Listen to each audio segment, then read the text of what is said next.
में उन दोनों का ट्रक जंगल में बने हुए उस सुनसान घर के सामने खड़ा था। तो यार तुम्हारे पास इस मकान की चाबियां हैं क्या पप्पू? हाँ, मैं चाबी अभी अपने साथ ही लाया हूँ। पप्पू ने मुख्य दरवाजे को खोल दिया। गुरजीत और पप्पू उस घर के अंदर गए। घर अंदर से बेहद विशाल था। घर के अंदर के दृश्य को देखकर वो दोनों बुरी तरह से हैरत में पड़ गए। ओ यार पप्पू, ओ यार ये तो एक बहुत बड़ी ओ यार प्रयोगशाला लग रही है। ओ कहीं तुम्हारी माँ साइंटिस्ट तो नहीं थी यार? दृश्य देखकर तो मुझे भी कुछ ऐसा ही लगता है कि माँ शायद साइंटिस्ट ही हो। शायद इसीलिए वो किसी को भी यहाँ पर नहीं आने देती थी।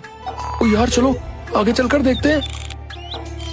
गुरजीत और पप्पू घर के एक एक कमरे को बड़े गौर से देखने लगे। तभी गुरजीत की नजर घर के गार्डन में खड़े हुए एक ट्रक पर पड़ी। ओ पप्पू,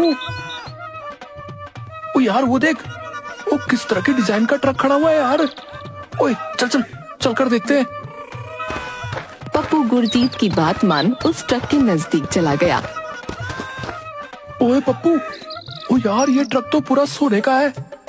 ओ अगर तेरी माँ और बहन ने तेरे पिता की सारी जायदाद हथिया भी ली तो अब तुझे चिंता करने की कोई जरूरत नहीं है। तेरे पास सोने का ट्रक है। यार गुरजीत, कितनी बार तो कहा मैंने कि अपनी ट्रक ड्राइवरी वाली सोच को खत्म कर और थोड़ा ऊंचा सोच। मतलब वो इस ट्रक को ध्यान से देख। इसका डिजाइन बाकी ट्रकों से बहुत ही ज्यादा अलग है। अगर इसे बहुत गौर से देखो तो ये काफी हद तक एक स्पेसशिप से मिलता जुलता दिखाई दे रहा है। ओए देर किस बात की है? अभी पता लग जाएगा। मैं ट्रक ड्राइवर हूँ और ट्रक मेरे सामने है। ट्रक लोहे का हो या सोने का, चलाता ड्राइवर ही है। इतना कहकर गुरजीत उस सोने के ट्रक के अंदर बैठ गया और पप्पू भी। अपनी कुर्सी की पेटी बांध ले पप्पू, अब मैं ट्रक स्टार्ट करने वाला हूँ। लेकिन ट्रक स्टार्ट कैसे करोगे? यहाँ तो स्टीयरिंग के बगल में बटन ही बटन नजर आ रहे हैं। ओए किसी ना किसी बटन से तो खुल ही जाएगा। इतना बोलकर गुरजीत ने एक लाल कलर का बटन दबा दिया। बटन दबते ही अचानक चारों ओर अंधेरा छा गया।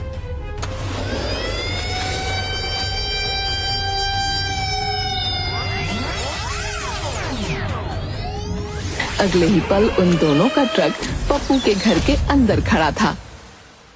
ओए ये क्या माजरा है भाई?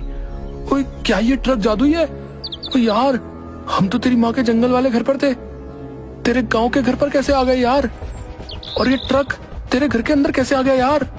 मेरी भी कुछ समझ में नहीं आ रहा है। गुरजीत और पप्पू ट्रक से बाहर निकल आए। पप्पू अपने घर को गौर से देखने लगा। गुरजीत, मेरे घर को गौर से देख। ये घर कुछ अजीब सा नहीं लग रहा। ओ यार, बात तो तुम्हारी सही है। तुम्हारे घर पर तो पीले कलर का पेंट था और इस वक्त तुम्हारे घर पर सफेद पेंट हो रहा है। क्या इतनी जल्दी तुम्हारे पिता पूरे घर की पुताई करवा सकते हैं? तभी पप्पू की नजर अपने घर की छत पर बैठे हुए एक 10 वर्षीय बच्चे पर पड़ी। पप्पू उस बच्चे को देखकर हैरत में पड़ गया। गुरजीत, वो सामने देख, छत के ऊपर। गुरजीत ने जैसे ही छत के ऊपर देखा, गुरजीत भी हैरान हो गया। अरे पप्पू, अरे ये तो तू ही है। मैं समझ गया गुरजीत, लगता है मेरी माँ उस घर में टाइम ट्रेवल के ऊपर कोई प्रयोग कर रही थी और ये ट्रक टाइम ट्रेवल के लिए ही बना हुआ है। तो इसका मतलब ये है कि हम लोग 20 साल पीछे लौट आए हैं और हम उसी पल में लौट कर आए हैं जिस वक्त मैं अपाहिज हुआ था। मतलब माँ के देहांत के 3 दिन बाद मैं ऐसे ही छत पर उदास बैठा हुआ था और अचानक से मैं गिर गया। पप्पू, तो फिर तुम्हें जाकर अपने बचपन वाले रूप से छत से उतरने के लिए कहना होगा यार। क्या ऐसा संभव है? संभव तो यहाँ तक आना भी नहीं था, लेकिन हुआ ना। कौन हो तुम?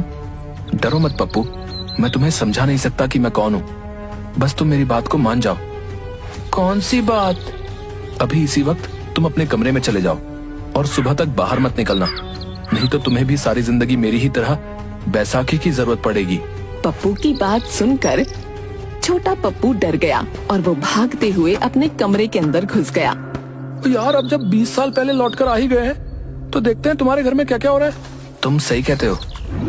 पप्पू और गुरजीत घर में टहलने लगे कि तभी पप्पू की नजर अपनी सौतेली माँ पर पड़ी, जो कि उस समय जवान थी, और पिंकी पर, जो कि उस समय 15 वर्ष की थी।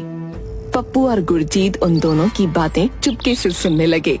पिंकी, याद रहे, इस बात की भनक कभी किसी को नहीं लगनी चाहिए कि हमने ही पप्पू की माँ को जहर दिया है। पागल हो गई हो क्या माँ? मुझे पता है, अगर गलती से भी इसका पता किसी को लग गया तो हम दोनों को सारी जिंदगी जेल की चक्की पीसनी पड़ेगी। बस हमारे रास्ते का एक ही कांटा है, पप्पू। उसे भी किसी तरह से निकालना है, फिर सारी दौलत हम दोनों की। चिंता मत करो माँ, उसका भी हल निकाल ही लेंगे।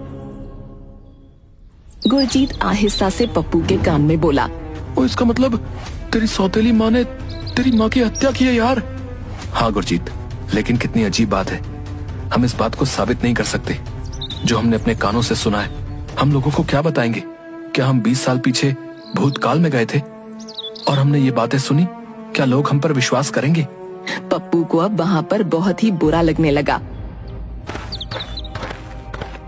वो गुरजीत के साथ ट्रक के अंदर आकर बैठ गया। हम लोग आ तो गए थे, लेकिन वापस कैसे जाएंगे? अब पता नहीं यार। और शायद लाल वाले बटन के बगल में ये ग्रीन बटन है, इसको दबा कर देखता हूँ। बटन दबाते ही अंधेरा छा गया। अगले ही पल उन दोनों ने अपने आप को पप्पू की माँ के उसी गार्डन में खड़ा पाया। पप्पू कूदकर ट्रक से बाहर निकल आया। उसकी बैसाखी गायब हो चुकी थी। ओए पप्पू, ओए तेरी बैसाखी कहाँ गई?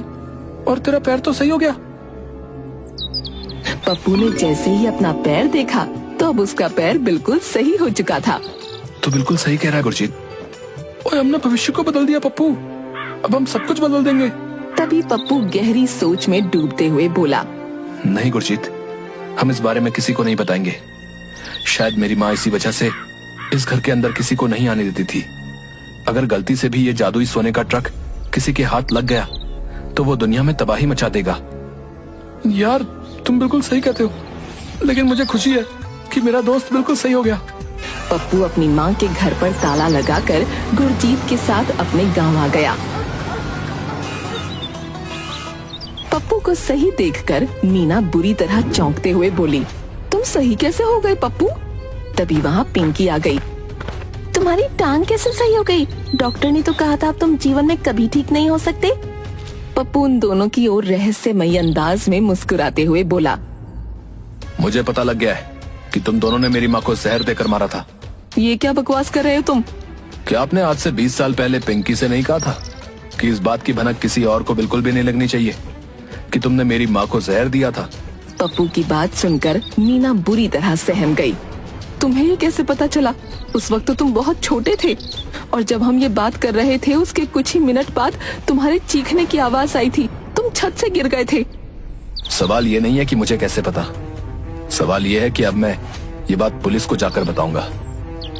पुलिस जब तुम दोनों को हवालात में ले जाकर अच्छे तरीके से अपने तरीके से पूछताछ करेगी ना, तो तुम 2 मिनट में सच उगल दोगी। मीना तुरंत पप्पू के पैरों में पड़ गई। हमें माफ कर दो, मैं तुम्हारे पिता के घर की नौकरानी थी। तुम्हारी माँ से अंदर ही अंदर जलती थी। मैंने ही तुम्हारी माँ को जहर देकर मारा था क्योंकि मुझे दौलत चाहिए थी। तभी गुरजीत एक कोने से बाहर निकलकर आ गया। उसके हाथ में एक मोबाइल था। ओए पप्पू, ओ यार मैंने योजना के मुताबिक सारी रिकॉर्डिंग कर ली है। अब ये दोनों नहीं बच सकते और मैंने पुलिस को बुला लिया है। कुछ ही देर में पुलिस आ गई। गुरजीत ने रिकॉर्डिंग पुलिस को दिखा दी। अरे तुम दोनों माँ बेटी को किसी की हत्या करते हुए शर्म नहीं आई? तुमने जिसकी हत्या की उसकी दौलत पर 20 सालों से हक जमाए बैठी हो। अब तुम्हारी सारी जिंदगी जेल में कटेगी। चलो। मीना रोती हुई अपने पति की ओर देखने लगी, मगर पप्पू के पिता ने अपना मुंह फेर लिया। पुलिस ने उन दोनों को गिरफ्तार करके जेल भेज दिया। पप्पू अब खुश रहने लगा। अब सब कुछ सही हो चुका था। वो आज भी अपनी माँ के घर गुरजीत के साथ जाता रहता है।